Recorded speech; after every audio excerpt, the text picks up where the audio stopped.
31 janvier 2023, il est à peu près 18 h, donc je tourne cette vidéo juste après la clôture mensuelle de la bourse. Donc c'est l'épisode 5 de la saison 2. La vidéo est consacrée donc au portefeuille PEA. Alors qu'est-ce qu'on peut dire? On peut dire que ça a été un superbe mois de janvier.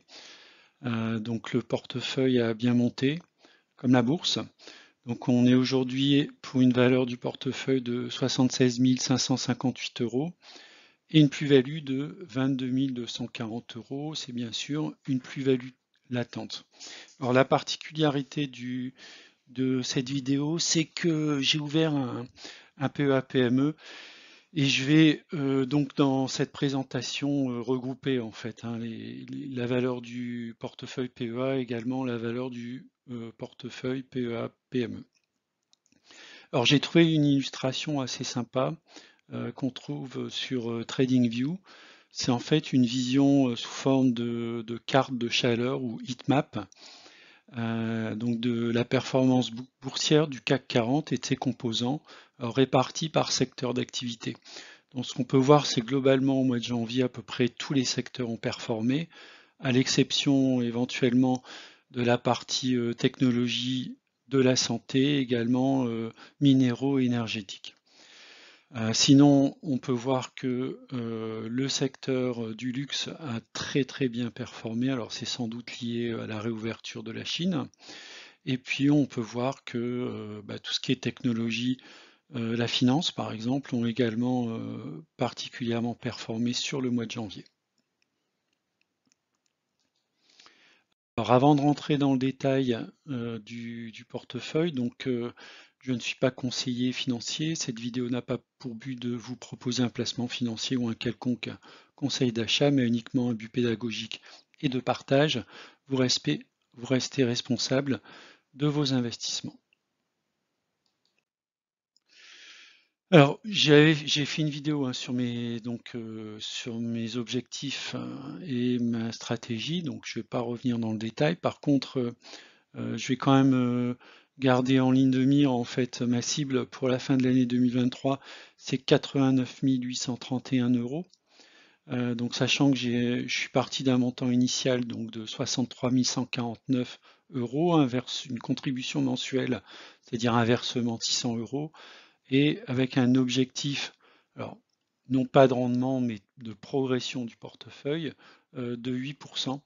Voilà, ce qui me donnerait en 2036 un portefeuille de 411 000 €, ce qui correspondrait, si je retire 4% par an sur ce portefeuille, un revenu mensuel d'à peu près 1 300 €.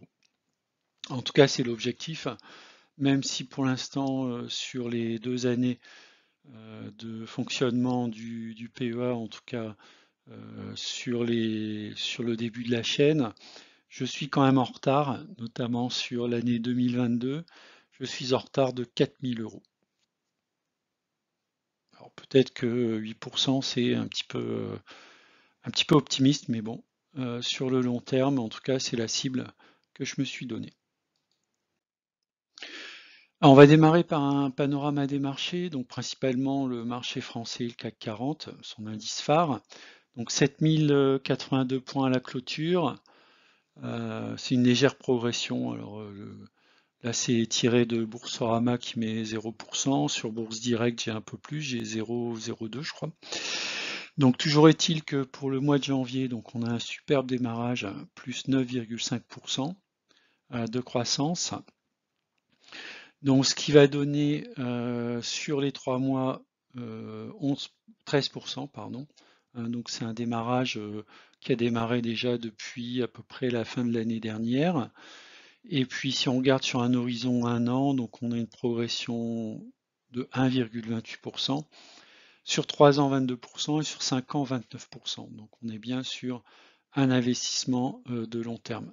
Donc par contre, si on fait une moyenne sur les 5 dernières années, 30%, ce qui est en intérêt composé, une croissance d'à peu près 5%. Donc moi je me suis fixé sur un horizon un peu plus long à 8%. Donc on voit que sur les 5 dernières années, on est en dessous de ce taux de progression. Alors, est-ce que le CAC 40 est à son prix?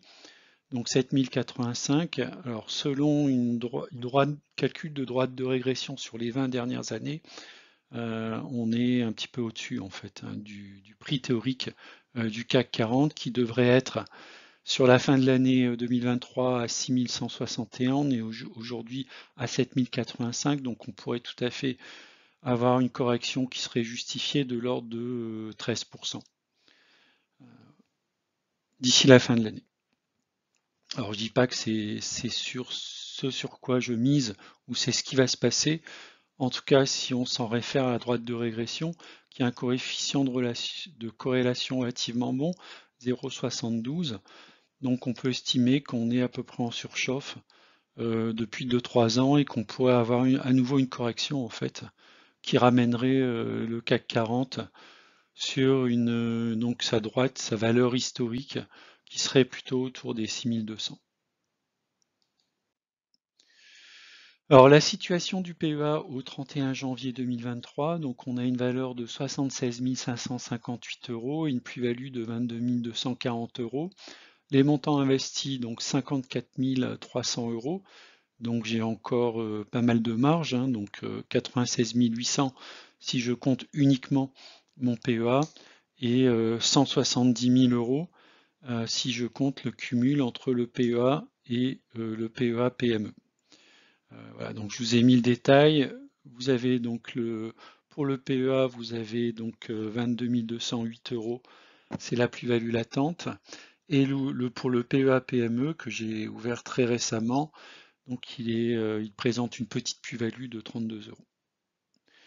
On a reçu des dividendes pour l'année 2023 de 86 euros, voilà, notamment, on verra dans le détail, mais de Total et de Kering. Alors quels sont les faits marquants sur la période, hein, c'est-à-dire sur le mois de janvier 2023? Donc j'ai mis ici l'historique de mon compte, hein, donc je suis complètement transparent, je vous mets l'ensemble des transactions qui sont faites sur chacun des mois.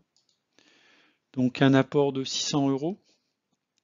En fait, l'apport de 600 euros, donc on ne le voit pas, il a été fait en fin de mois de décembre.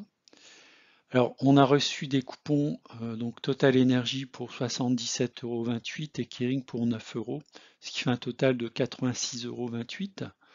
Donc, j'ai procédé à pas mal d'achats, je reviendrai dans le détail, du BX4, à peu près pour 1100 euros. J'ai renforcé sur Ruby. J'ai également donc acheté de l'ETF immobilier. J'ai également acheté de l'Eurofin scientifique, également du NJ et également du de Richebourg. Ce qui est intéressant de voir, c'est que je suis sorti totalement de ma position sur Atos avec une plus-value de 44,70 €. J'ai également procédé à des allègements, donc sur Orange, 50 actions pour une plus-value de 25 euros. Sur du Bouygues, donc 16 actions pour une plus-value de 25 euros. Sur Stellantis, 34 actions pour une plus-value de 34 euros. Sur du Score, donc j'ai vendu en plusieurs fois. Une première fois 20 actions à 22,84 €, puis ensuite 20 actions à 22,48 €. Donc c'était un allègement sur cette ligne, ce qui a généré de la plus-value pour 11,20 € puis 4 euros. Donc ce qui donne globalement une plus-value sur le mois au niveau des ventes de 144 euros. Je n'ai pas fait de vente à perte ce mois-ci, donc ce qui est plutôt très positif. Donc le total de mes plus-values issues des ventes et des coupons, ça correspond à 230,78 €. Alors,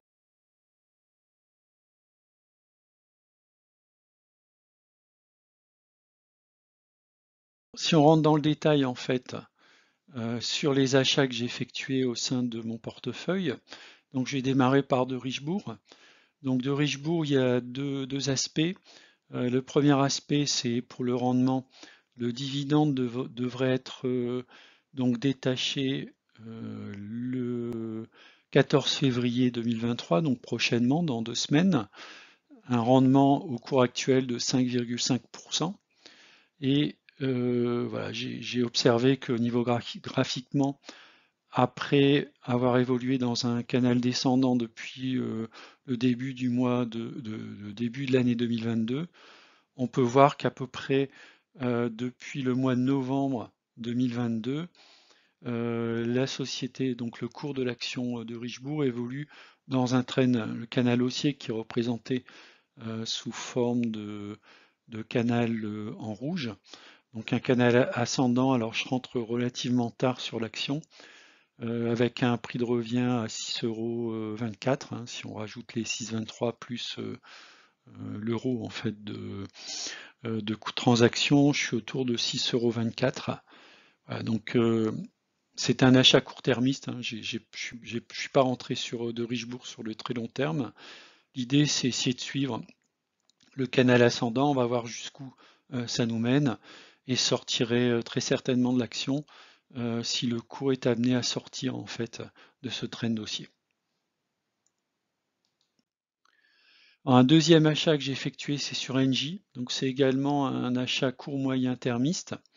Donc j'ai pu observer depuis le mois de juillet de l'année dernière en fait que l'action Engie évolue dans un canal ascendant avec donc de manière régulière on touche le haut du canal et également le bas du canal. Typiquement le bas du canal a été touché à 3 reprises au mois de juillet, à la mi-octobre, également donc à la fin du mois de janvier. Donc j'en ai profité pour entrer sur Engie sur un cours de 12,62 €. Alors l'idée c'est de voir si le comportement va se reproduire, auquel cas je revendrai en fait l'action Engie sur le haut du canal, en tout cas une cible qui serait autour des 15 €. Alors si c'est pas le cas, deux possibilités, soit l'action sort du canal assez rapidement, auquel cas je risque de renforcer, notamment si elle redescend à un niveau relativement bas. Là, dans ce cas, je vais jouer le rendement, 0,85 € par action, ce qui donne un rendement au cours actuel de 6,3%. Et puis, on va jouer une remontée peut-être sur un moyen terme. Soit l'action remonte bien en fait, et là effectivement on sera plutôt sur une revente donc sur un niveau moyen ou haut en fait du canal. Et on profitera également du dividende versé. Alors également un achat court-termiste, donc c'est un ETF éligible au PEA donc sur des valeurs immobilières. Alors c'est un ETF qu'on appelle la réplication indirecte. Alors, je vous ai mis le code ISIN hein, si ça vous intéresse pour aller voir un peu plus près à quoi correspond cet ETF. En gros, l'ETF réplique des valeurs européennes de l'immobilier qui ne peuvent pas être directement logées dans un PEA. C'est le cas par exemple pour des actions françaises comme Unibail ou Gecina, ou une action allemande comme Vonovia par exemple. Alors, comment on peut mettre ces actions au sein du PEA? Via un ETF qui va répliquer en fait ce panier d'actions au travers d'autres actions. Alors ça peut paraître assez bizarre en fait, hein, mais vous avez à gauche les principaux composants de l'indice donc qu'on cherche à répliquer. Donc vous pouvez voir que c'est vraiment des immobilières. Et puis à droite, le panier d'actions qui réplique en fait cet indice. Alors ce sera des actions qui peuvent être dans des secteurs complètement différents du secteur immobilier. On va retrouver par exemple des actions du secteur des matériaux, de la finance, de la santé ou de l'industrie. Voilà. Et bien en fait, cet ensemble, ce panier d'actions va répliquer plus ou moins en fait les composants de l'indice de cet ETF. Si on regarde de manière graphique l'ETF, on peut voir qu'il était dans un canal descendant jusqu'à peu près la mi-octobre, et depuis la mi-octobre, on a entamé en fait un couloir ascendant. Donc voilà, moi je suis rentré en fait sur cette action à 11,65 €. Voilà, donc je vais laisser courir, on va voir. Donc même stratégie. L'objectif c'est de revendre bien, entre 13 et 14 €. Et puis si on est amené à sortir en fait du canal, je revendrai, espérons-le, sans perte. Voilà, donc c'est un achat plutôt court-termiste. Essayer de profiter du trend ascendant sur cet ETF. Alors, un achat long-termiste, c'est Eurofins Scientifique. Ça fait un moment que je veux rentrer sur cette action. Alors, j'ai pris une demi-position de 157 €, à peu près 250 €. Alors, pour les personnes qui ont rejoint la chaîne récemment, donc j'utilise la méthode des paliers, en fait, qui consiste à rentrer sur une action par palier de 500 €, avec un montant maximum autour de 3000 €, c'est-à-dire 5 ou 6 paliers. Là, bon, ça fait un moment que je souhaite rentrer, l'action est relativement, j'estime un cours relativement élevé, 64 €. Donc j'ai pris une demi-position en espérant que l'action baisse encore pour me renforcer. Hein, l'idée pour moi, quand vous regardez le graphique de droite, c'est d'aller chercher le support qui se situe autour des 50 €, entre 45 et 50 €. Par contre, si on regarde la droite de régression sur les 20 dernières années, le cours théorique, donc à fin 2022, se situait autour des 66 € et on serait plutôt autour des 70 € sur la fin de l'année 2023. Donc on pourrait tout à fait rentrer sur les cours actuels, hein, ils correspondent aux valeurs théoriques linéaires. On peut voir que c'est une action qui a une pente de progression relativement forte, puisqu'on n'est pas loin des 6%, un très bon coefficient de corrélation, donc ça veut dire qu'on s'éloigne relativement peu en fait, à part peut-être un excès lors de l'épisode du Covid, mais qui a été très nettement corrigé depuis. Voilà, c'est une action qui me paraît très intéressante sur le long terme. Donc je suis rentré à petits pas, on va dire, 250 €. Je vais me renforcer dans les mois qui viennent, mais j'attends quand même une correction un peu plus forte.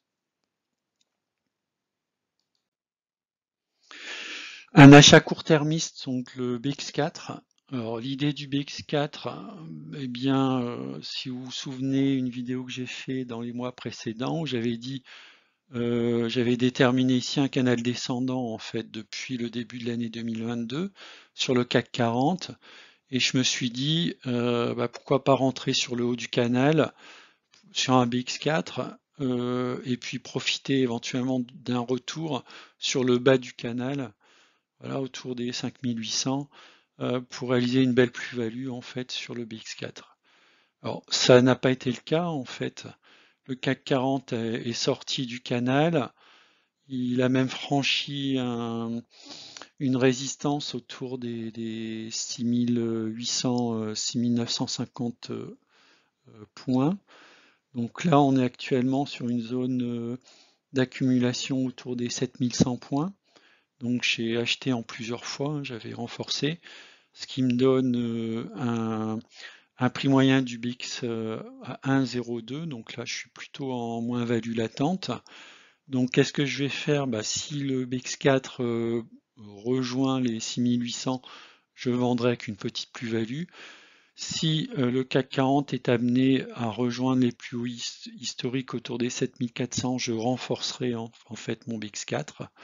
Voilà, parce que on va dire sur le court moyen terme, je pense que même si on est amené à remonter autour des 7400, qui est un plus haut historique, je pense qu'on retracera à un moment donné en fait sur la zone des minimums des 6800. En tout cas, c'est l'objectif que j'ai au travers de l'achat du BX4. Bon, l'autre objectif, c'était vrai au début, c'est un peu moins vrai aujourd'hui, c'était une couverture du portefeuille, sachant que la couverture, je l'ai plutôt opérée via un niveau de liquidité assez élevé.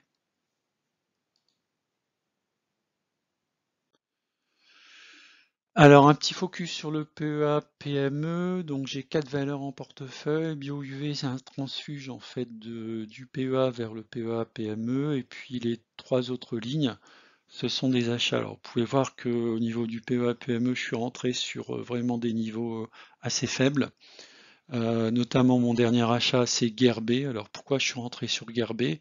Un profil assez intéressant en termes d'évolution du chiffre d'affaires, sur une progression du chiffre d'affaires, une progression de la rentabilité, donc ça c'est toujours important.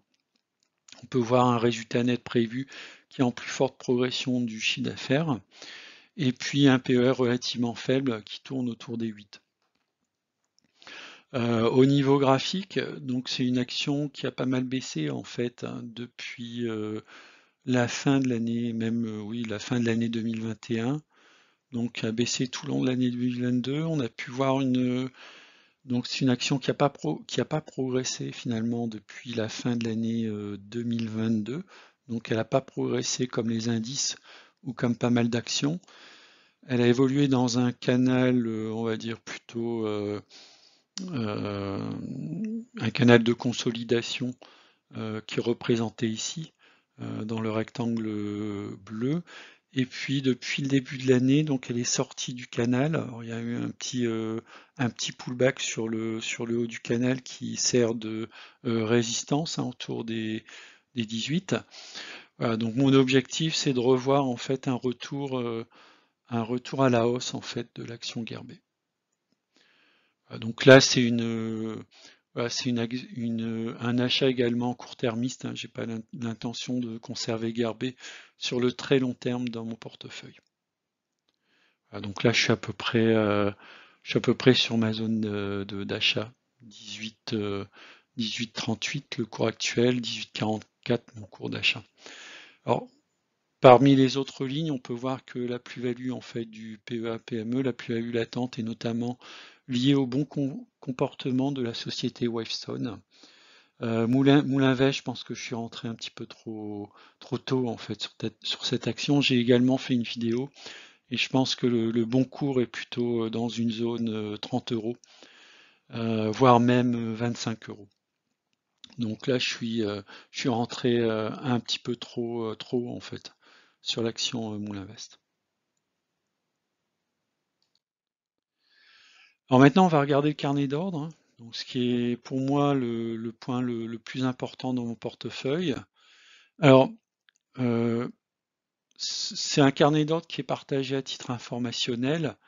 L'idée, c'est pas forcément vous copier les positions que j'ai prises. Et sachez que si vous souhaitez copier le carnet d'ordre, à tout moment, je peux le modifier. Bon, même si j'ai mis des ordres de validité jusqu'à la fin de l'année, bon, je peux tout à fait modifier un ordre de manière impromptue.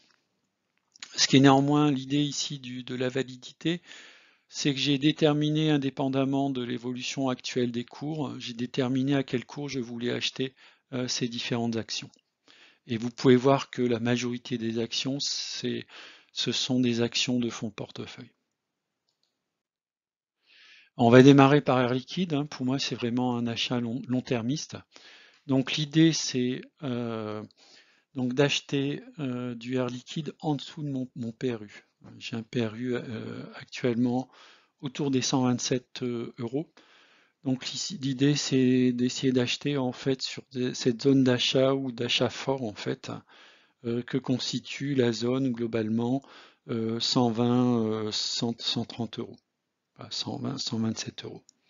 Donc on peut voir que globalement le cours de l'action évolue entre un maximum qui serait autour des 170 euros et un minimum autour des 115 euros. Hein. Donc l'idée c'est d'essayer d'acheter au meilleur prix l'action Air Liquide. Comme j'en ai pas forcément énormément dans mon portefeuille, ce ne sera pas forcément d'alléger, même si on va sur des zones relativement hautes, 170, 180. Si on regarde côté valorisation d'Air Liquide, donc le cours théorique au 31 décembre 2022, c'était 135 euros. On a une pente de 3,5 de 3,63% et donc le cours théorique on est sur une droite de régression logarithmique. Le cours théorique, en fait, en fin d'année 2023 serait de 145 euros. Donc on peut voir qu'au cours actuel de 148 euros, on n'est pas loin en fait de son cours théorique. Donc on peut dire qu'Air Liquide est à peu près à son prix en fait. Donc même si moi j'essaye de l'acheter à des cours quand même inférieurs, c'est pas forcément une erreur de l'acheter entre 135 et 145 euros.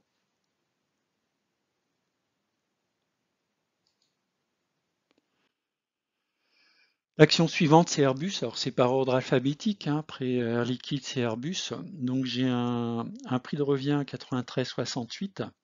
Donc, j'essaye de l'acheter en dessous à 92,60.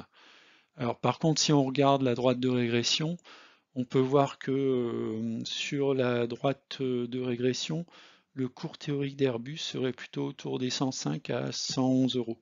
On est actuellement à 116, donc on est un petit peu au-dessus, autour de 4%. Donc une action qui reviendrait même dans la zone des 100-105 euros est tout à fait achetable.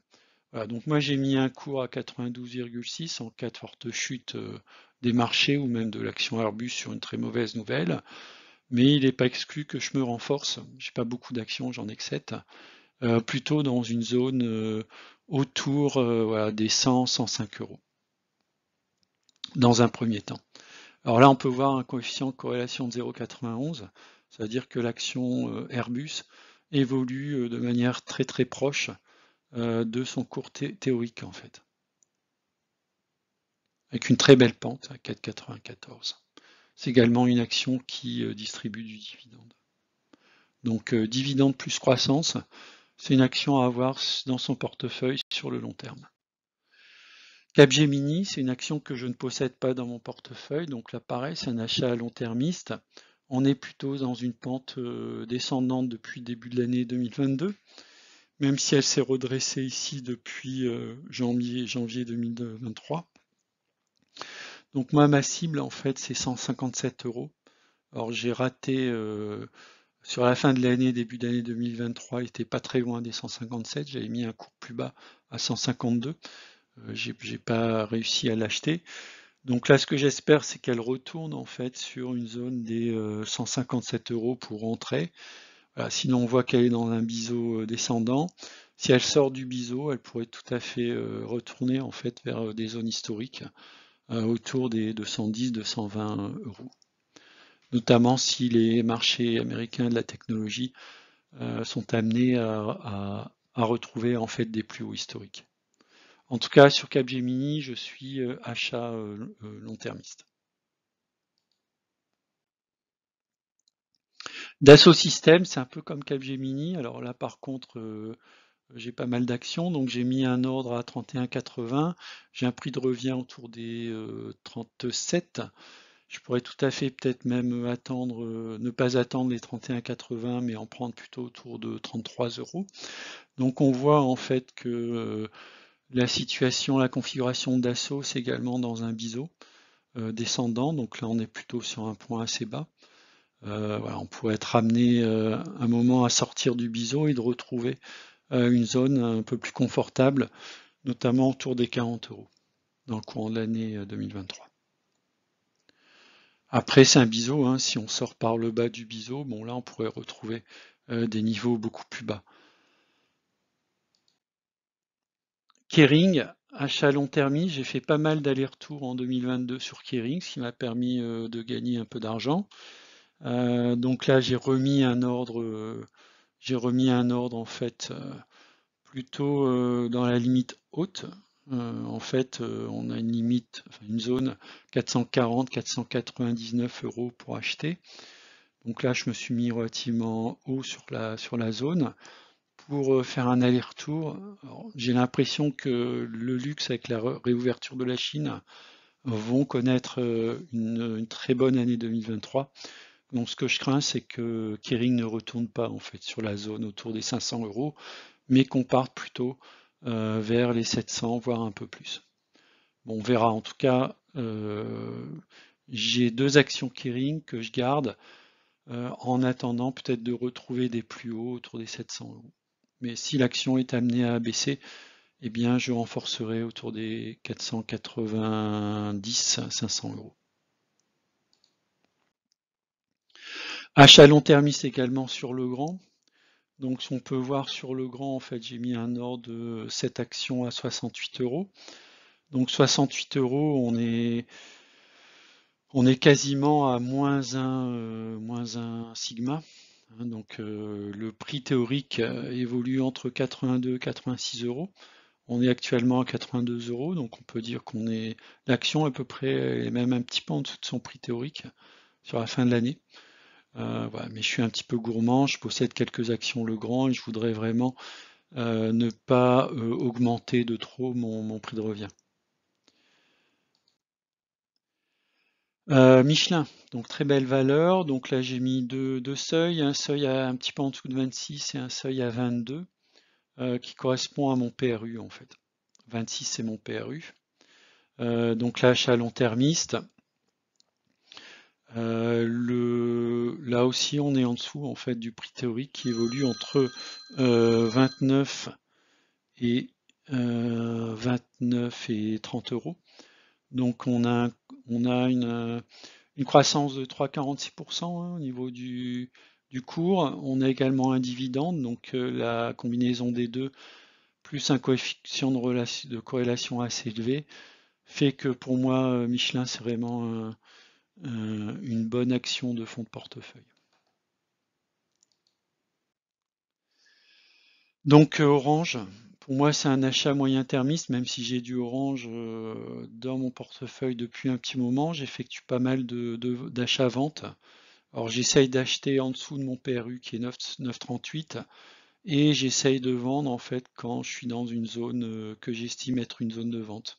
Par exemple, j'essaye d'acheter en dessous de 9,38 et de vendre en dessous de 10. Donc j'ai fait plusieurs allers-retours comme ça, ce qui m'a permis de réaliser de belles plus-values de manière sécurisée, hein, puisque même si vous achetez en dessous, par exemple dans mon cas, si j'achète en dessous de 9,38, et que l'action est amenée à rester pendant un petit moment en dessous de 9,38, ben, je vais au moins encaisser dividende qui est, je crois, au cours actuel autour de 7-8%. Voilà, donc j'ai mis des zones d'achat à 9,32, donc en dessous de mon PRU, 50 actions, et 54 actions si on est amené à descendre à 9,12 €. Puis ma zone d'allègement se situe voilà, autour des 9,80 et puis si on prend un peu plus de recul, potentiellement l'action pourrait retourner vers des plus hauts autour des voilà, 11,70 € dans ces eaux-là. Donc c'est ma zone d'allègement en fait. Achat long termiste sur L'Oréal. Donc L'Oréal, j'en avais acheté, j'en avais vendu, j'avais tout vendu, j'en avais pas beaucoup, je crois deux ou trois actions. Donc là, je me suis repositionné à l'achat à 330 euros, sachant que si on regarde la droite de régression logarithmique, donc la courbe logarithmique en rouge, on est sur des zones d'achat entre 321 et 353. Donc là, on est largement au-dessus, pardon, de 7% sur un cours théorique de 353,42, ce sera la fin de l'année 2023. Voilà, donc moi j'ai mis un ordre à 330, je sais que c'est une action qui est toujours historiquement, qui évolue plutôt au-dessus de sa droite de régression, même si ça a été entre les années 2007 jusqu'à 2012, on était plutôt en dessous de sa droite de régression, là on évolue un petit peu au-dessus. Donc j'attends une petite correction en fait pour pouvoir reprendre du L'Oréal. Sanofi, donc achat long termiste. Voilà, donc 79, j'ai un PRU à 82, donc j'essaye d'acheter, d'accumuler en fait du Sanofi quand je suis en dessous de mon PRU et d'alléger en fait lorsqu'on est sur des zones plutôt un sigma autour des 100 euros. Je sais que l'an dernier, il est monté jusqu'à 106, j'avais raté l'allègement. Je le ferai sans doute cette année si on dépasse les 106-110 euros. Si on est plutôt ici autour des entre 1 et 2 sigma, hein, puisque là, elle l'a fait par exemple en 2005. Et puis j'hésiterai pas à renforcer, à acheter énormément. Si on retourne sur des zones moins 1 sigma, c'est pas impossible, puisqu'elle l'a fait autour des années 2008-2010. Donc si on enlève 1 sigma, moins 1 sigma, ça veut dire qu'on serait dans une zone plutôt des 74, 75. Ouais, là, on n'est pas très loin des 79. Donc faire un premier renforcement autour des 79-80 et puis renforcer à nouveau si on est amené à redescendre autour des 74 euros. Bon, là on est à 90, elle est à peu près à son prix, elle est peut-être un petit peu au-dessus, 3%. Son prix théorique se situe entre 85 et 87 euros. Valeo, donc là c'est un achat court-termiste, c'est une action quand même qui a énormément déçu les marchés depuis 2-3 ans, donc on est même à moins 1 sigma. Alors il y a quand même du risque, parce que quand on regarde l'analyse fondamentale, Valeo est quand même pas formidable, donc son cours est tout à fait justifié. Par contre, si on regarde une analyse graphique de long terme, on a un très beau potentiel de hausse. Donc moi j'ai mis la barre relativement basse à 17,70 €. Voilà, on est plutôt même en dessous de moins 1 sigma. Voilà, donc bon, il est possible qu'elle ne retourne pas à 17 €, 17,20 €. Dans ce cas, voilà, c'est possible que je puisse jamais acheter du Valeo. Bon, c'est pas grave, c'est un peu comme Forestia. Les fournisseurs du marché automobile ont énormément de difficultés ces dernières années. Par contre, c'est une belle action. Il y a quand même, si on considère le long terme, il y a quand même une pente de 3,80%. Donc en dehors même du versement du dividende, vous avez quand même une croissance régulière. Donc si on cumule la pente avec le retard qui est quasiment du simple au double, puisque le prix théorique serait quasiment du double du prix actuel. Donc voilà, si vous pensez que le marché automobile va se redresser dans les années à venir et que Valeo est un des acteurs de ce marché, notamment avec l'électrification des véhicules, l'électrification basse tension, alors notamment pour tout ce qui est hybridation, eh bien, il y a peut-être une carte à jouer sur Valeo, tout du moins sur le long terme. Alors, quand on dit long terme, par exemple, si on regarde combien de temps pour retourner à sa valeur sur la droite de régression, si on regarde ici, c'était en 2008, 1, 2, 3, 4, à peu près 5 ans. Donc si on rentre aujourd'hui sur Valeo, on pourrait doubler la valeur, en fait, retourner à son prix théorique d'ici 5 ans. Donc ça veut dire quand même qu'il faut un tempérament d'investisseur sur le long terme pour espérer statistiquement retourner en fait à sa valeur théorique.